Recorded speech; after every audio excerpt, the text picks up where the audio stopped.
It began in the remote frostbitten outskirts of Vorkuta, Russia. A scientific expedition led by Dr. Anatoly Grekov had been dispatched by a subsidiary of the Foundation masquerading as a geological research team. Their objective: investigate a curious anomaly, reports of unnatural aging, mass disappearance of locals, and an alleged hag in the woods who walked among snowdrifts barefoot and whispered to the wind. The team set up base near an abandoned Soviet-era farmhouse deep in the tundra.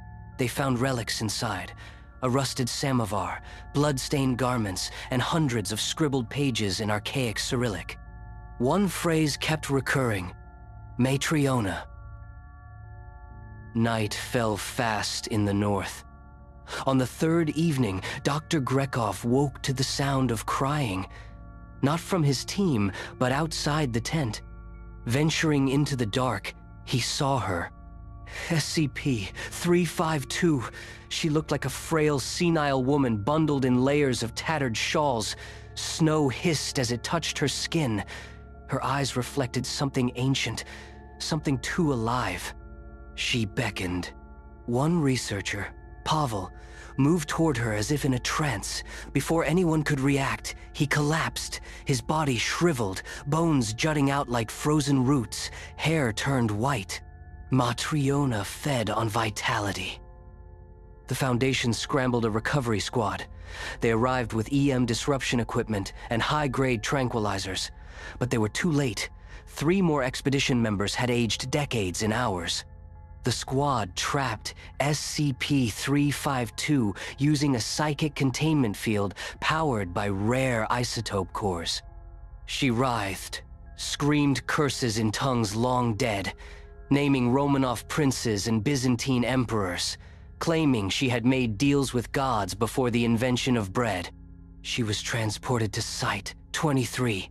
Her cell was lined with talismans and neurochemical suppressants. Even inside containment, personnel aged prematurely. Her voice, when she spoke, could compel even seasoned agents to suicide or madness. In her first Foundation interview, translated by a Class 6 psychic interpreter, SCP-352 recounted her birth in a cursed village over 1,000 years ago. She had feasted on soldiers, priests, and czars. I am what remains when love forgets a place. I am the echo in empty cradles. Her voice was unnaturally soft.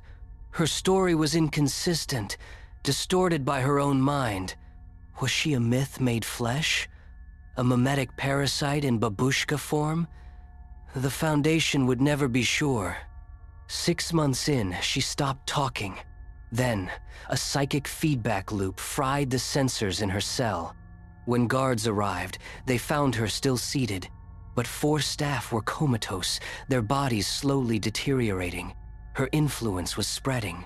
SCP-352 was relocated into a heavily shielded sarcophagus-like chamber. Since then, she hasn't moved. But every so often, her breath fogs the glass, and her crooked finger writes a name. Sometimes, the name of someone still alive. Sometimes, someone long buried.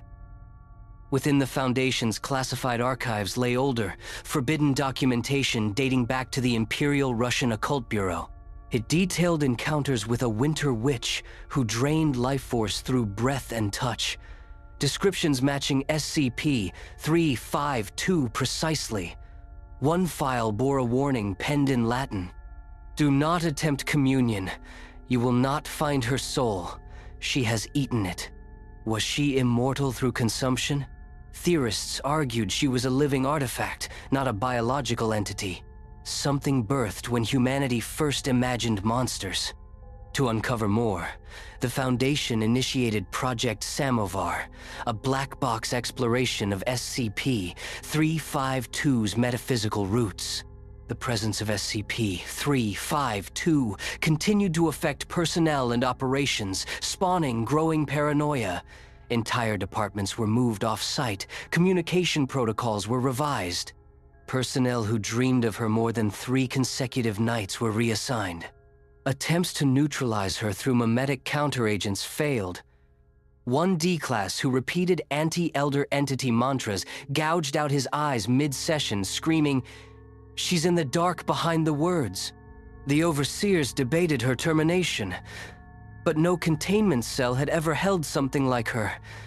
Some believe she couldn't be killed, only endured. 1 year after initial containment, Matriona ceased vocal activity. Silence reigned, until one morning, a junior technician noticed a shift. Her chamber, lined with one-way mirrored glass, now showed something else. Her reflection was gone. Instead, it showed SCP-352 sitting calmly in an antique chair, sipping from a gilded cup, staring into the mirror as though it were a window. And standing behind her, in the reflection only, were the long-dead faces of expedition members Pavel, Irina, and even Dr. Grekov. All staff near the chamber were put on lockdown. And yet, every hour, the reflection showed a new face. Sometimes, someone outside the site. Sometimes, if you stared too long, you'd see your own face blink back. Dr. Hargrove, now assigned full-time to Site 23, began noticing a pattern in SCP-352's mirror names. One morning, she stared too long. The glass fogged, except it wasn't steam. It was blood, written faintly across the pane. "He who weeps beneath thrones." A phrase never uttered by SCP-352 before. She remained unmoving, yet the air thickened, like the walls were groaning. The temperature dropped further, but not from her. In the subsequent days, containment cameras caught visual anomalies, crawling shadows with antlers, glimpses of inverted crowns, and the distant echo of drums from nowhere. One agent swore he saw a red sigil burned into the far wall, unseen by others.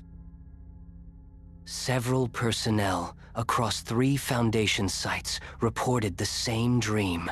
A throne of bones, a woman screaming, and beneath her feet, something stirring in a red abyss. A voice cried out, not Matriona's, but something deeper. "There will be no kings but me." Dr. Hargrove requested SCP-352's mirror be replaced with opaque steel, but the overseers denied it. Someone, something, wanted her to reflect.